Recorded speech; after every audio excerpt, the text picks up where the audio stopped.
Ветераны боевых действий в Афганистане вспоминают события страшных 80-х. В горах Южной Азии Тархан Костоев провел долгие 3 года. Тогда молодой сержант еще не знал, что это за конфликт и насколько растянется эта освободительная операция.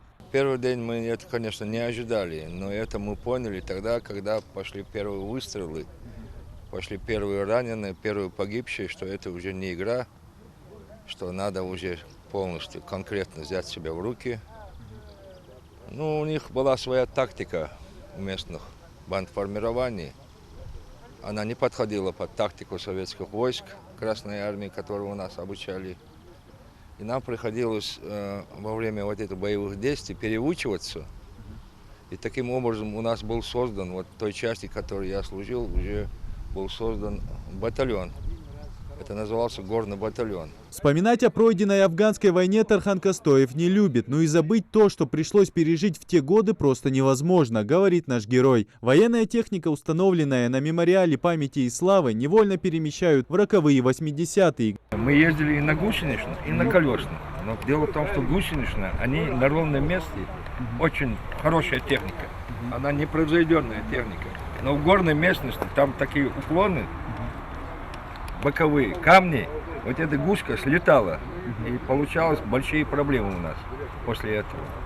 И нам очень хорошо вот эта техника БТР показывала себя, потому что грязь, там камни, горной части, у него 45 градусов на высоту, и спуск у него идет полностью. Традиционно 1 июля в России отмечается День ветеранов боевых действий. Сегодня почтить память павших братьев в Афганистане и не только пришло около 20 участников боевых действий. У них не было такого своего праздника, что в других регионах его, конечно, справляли. Есть такие места, да, с 9-го, с 10-го года.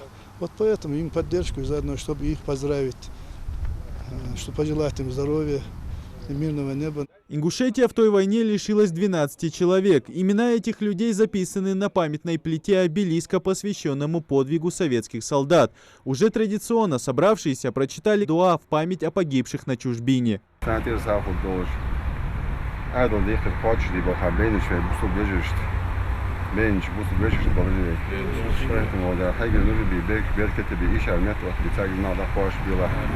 Для советских солдат афганская война проходила почти 10 лет. В ней участвовали около 600 тысяч солдат и офицеров. Согласно официальным данным, в афганской войне погибло более 15 тысяч советских военнослужащих, включая сотрудников КГБ и МВД, а количество раненых превысило 53 тысячи человек. Наша обязанность — хранить память о ушедших сынах Отечества и сделать все, чтобы имена героев не были преданы забвению.